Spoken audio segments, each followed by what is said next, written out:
विद्यार्थियों, आज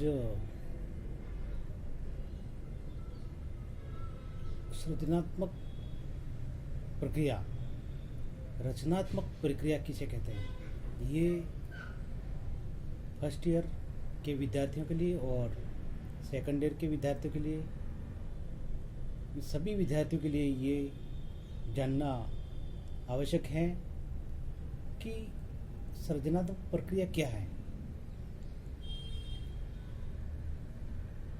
इसको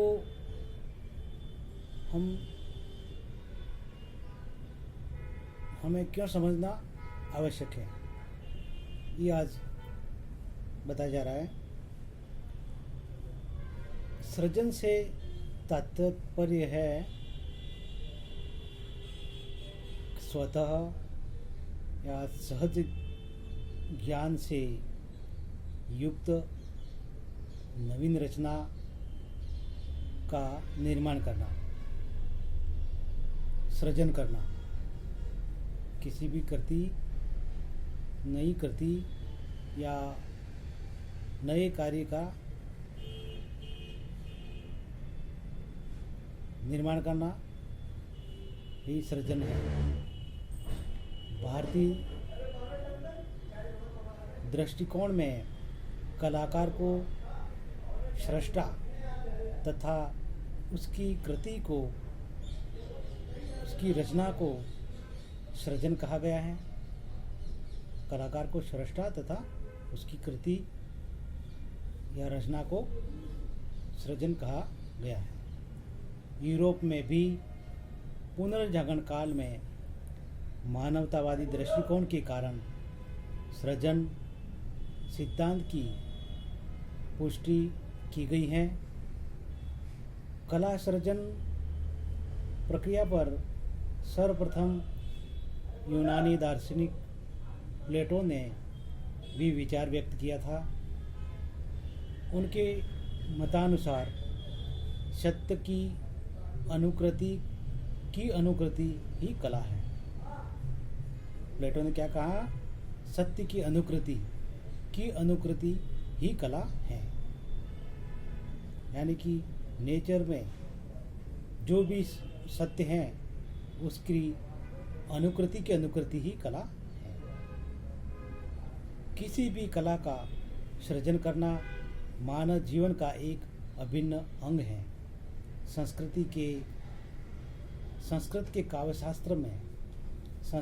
काव्यशास्त्र में कवि अथवा कलाकार को सृजक व उसकी काव्य या कला के रूप को सृजन माना गया है।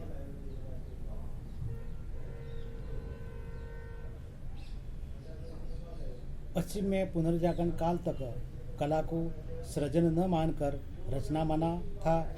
आधुनिक युग में सृजन को स्वीकार किया गया है। जब किसी सहृदय में कोई आनंदानुभूति का संचार होने लगता है, कलाकार आदि भी किसी भी के सहृदय में कोई आनंदानुभूति का संचार होने लगता है, तब वह अपनी इस आनंदानुभूति को अभिव्यक्त करने के लिए व्याकुल हो जाता है। कलाकार या मनुष्य व्याकुल हो जाता है। अपनी अभिव्यक्ति के लिए वह चित्र, मूर्ति, संगीत आदि माध्यम का प्रयोग करता है। जब उसकी अभिव्यक्ति कोई रूप ग्रहण कर लेती है तो वह कलाकृति कहलाती है और रचना कहलाती है। यह उसका सृजन है। कलाकृति कला तत्वों पर आधारित संयोजन है। कलाकृति कला तत्वों पर आधारित संयोजन है।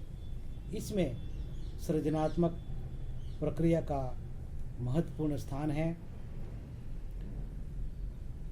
सृजनात्मक पक्ष तथा मौलिकता कलाकृति के अनिवार्य तत्व हैं। 15वीं शताब्दी में सौंदर्य व कलाकृति को देवीय प्रेरणा के स्थान पर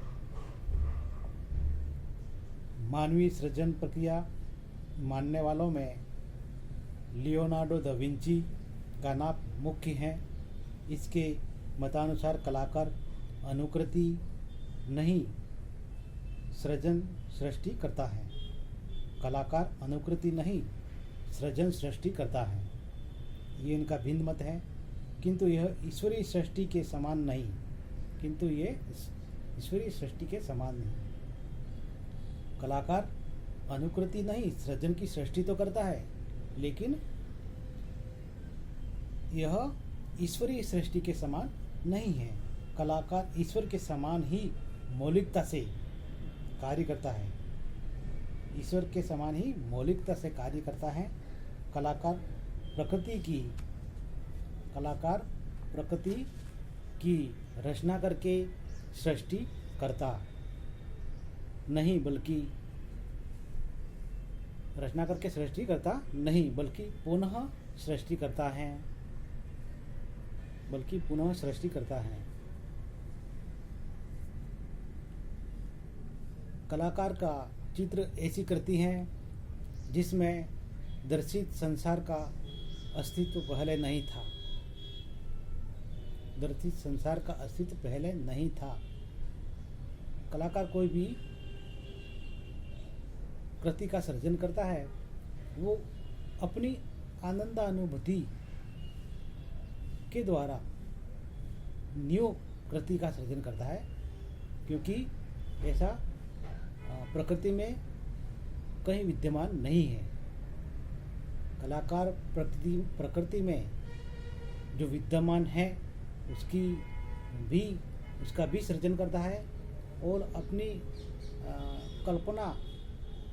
कल्पोत आनंदानुभूति के आधार पर भी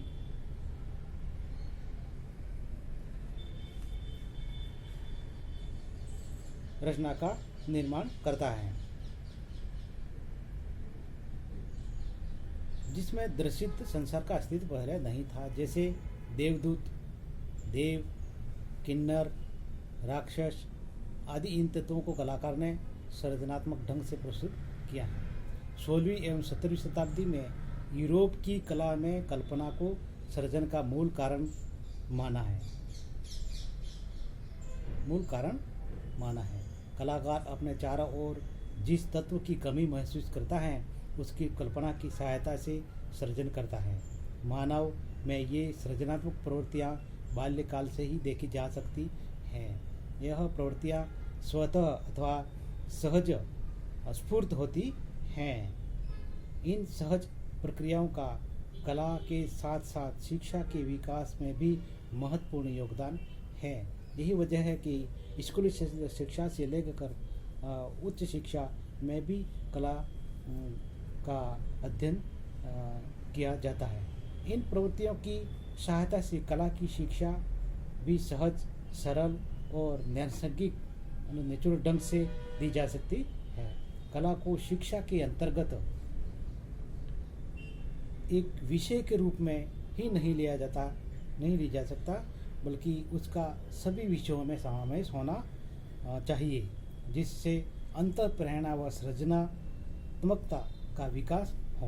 प्लेटो का भी मत था कि बच्चों की सौंदर्य भावना को विकसित करने के लिए उन्हें नैसर्गिक ढंग से शिक्षा दी जानी चाहिए।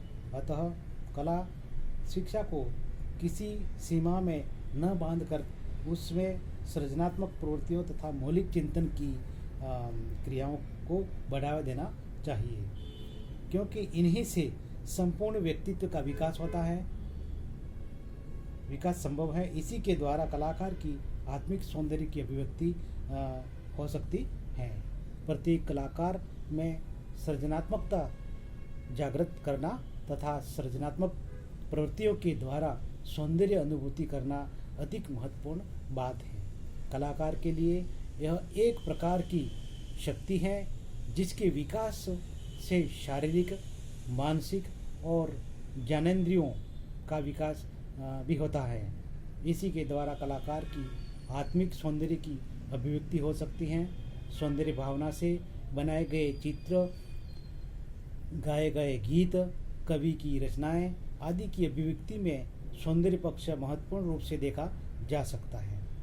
सौंदर्य शास्त्रियों ने मनोवैज्ञानिक दृष्टिकोण से मानव मस्तिष्क के अंतर्गत सृजनात्मक प्रक्रिया की 4 अवस्थाएं बताई गई हैं। प्रत्येक कलाकार को सृजनात्मक प्रक्रिया के अंतर्गत इन सभी आवश्यकताओं में से होकर गुजरना पड़ता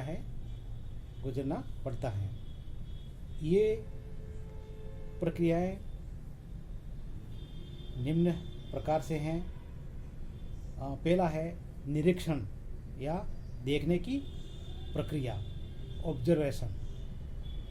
दूसरा है अनुभूति या ग्रहण करने की प्रक्रिया, परसेप्शन। तीसरा है कल्पना की प्रक्रिया, इमेजिनेशन। चौथा है सृजनात्मक अभिव्यक्ति की प्रक्रिया, यानी क्रिएटिव एक्सप्रेशन। विद्यार्थियों, आज की इस सृजनात्मक प्रक्रिया, क्रिएटिव प्रोसेस के बारे में जो चर्चा की है, यह आप इसको अध्ययन करके समझ सकते हैं। और